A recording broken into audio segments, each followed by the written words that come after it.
नई संसद की बिल्डिंग के उद्घाटन को लेकर देश में जंग छिड़ी हुई है। कांग्रेस समेत 21 दलों ने उद्घाटन कार्यक्रम का बहिष्कार कर दिया है। विरोध करने वालों में नीतीश कुमार की जेडीयू भी शामिल है। उनकी पार्टी के अध्यक्ष ललन सिंह ने केंद्र में सरकार बदलने पर संसद भवन के इस्तेमाल को लेकर बड़ा बयान दे दिया। जेडीयू नेता ललन सिंह ने नए संसद को लेकर क्या कुछ कहा, देखिए इस खास रिपोर्ट में।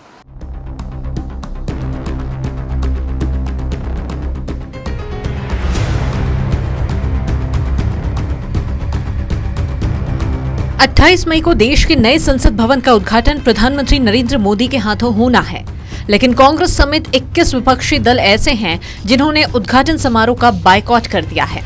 जेडीयू के राष्ट्रीय अध्यक्ष ने कहा है कि केंद्र में सरकार बदलेगी तो मोदी द्वारा बनाए गए संसद भवन को दूसरे कार्य में लाएंगे। नए संसद भवन पर देश के भीतर चल रहे सियासी बवाल के बीच पीएम मोदी ऑस्ट्रेलिया दौरे से लौट आए हैं। प्रधानमंत्री ने लोगों को संबोधित करते हुए कहा है कि ऑस्ट्रेलिया में जो कार्यक्रम हुआ उसमें सत्ता और विपक्ष के सभी लोग शामिल हुए। आपको बता दें कि जब नए संसद भवन का शिलान्यास किया जा रहा था उस वक्त विपक्ष का कोई नेता वहां नहीं पहुंचा था। अब जबकि 28 मई को नए संसद भवन का उद्घाटन होना है, तब कांग्रेस समेत 21 विपक्षी दलों ने समारोह का बहिष्कार करने का निर्णय लिया है।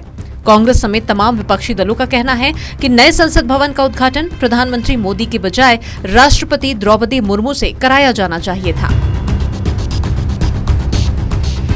इधर जनता दल यूनाइटेड के राष्ट्रीय अध्यक्ष राजीव रंजन सिंह उर्फ ललन सिंह ने गुरुवार को बड़ा बयान दे दिया।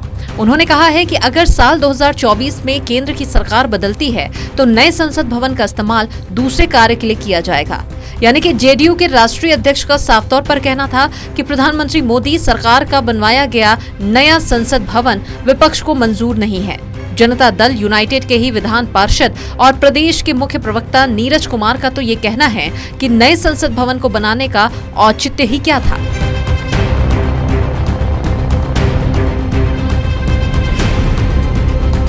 अट्ठाईस मई को नए संसद भवन के उद्घाटन समारोह का विपक्ष द्वारा बहिष्कार किए जाने को लेकर बीजेपी ने बयान दिया है।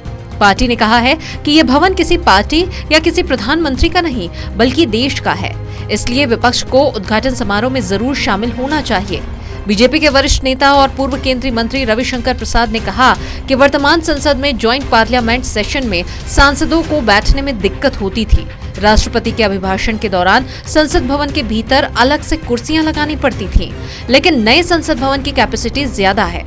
रविशंकर प्रसाद ने यह भी कहा कि अंग्रेजों ने संसद भवन बनवाया, राष्ट्रपति भवन बनाया, मुगलों ने मकबरा बनवाया, लाल किला बनाया। आजादी के बाद भारत में नए संसद भवन का निर्माण किया गया है।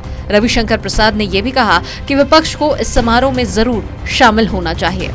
कुल मिलाकर अगर देखा जाए तो काफी ऊहापोह की स्थिति है। विपक्ष जहां इस पूरे कार्यक्रम को बायकॉट करने की कोशिश कर रहा है, तो वहीं बीजेपी की ओर से भी अपनी एक अलग तरह की प्रतिक्रिया निकलकर सामने आ रही है। अब ये तो आने वाला वक्त ही बताएगा कि 28 मई को आखिरकार होता क्या है और क्या कुछ सियासी घमासान देखने को मिलेगा। Bureau report, KBC news. गर्मी है, पंखे लेने हैं तो बस चले आइए सती सिक्योरिटी के इस शोरूम में।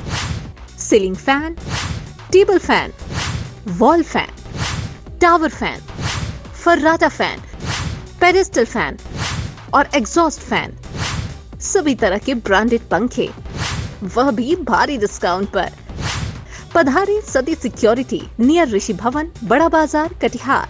Mobile number 06452242573, 9297979709।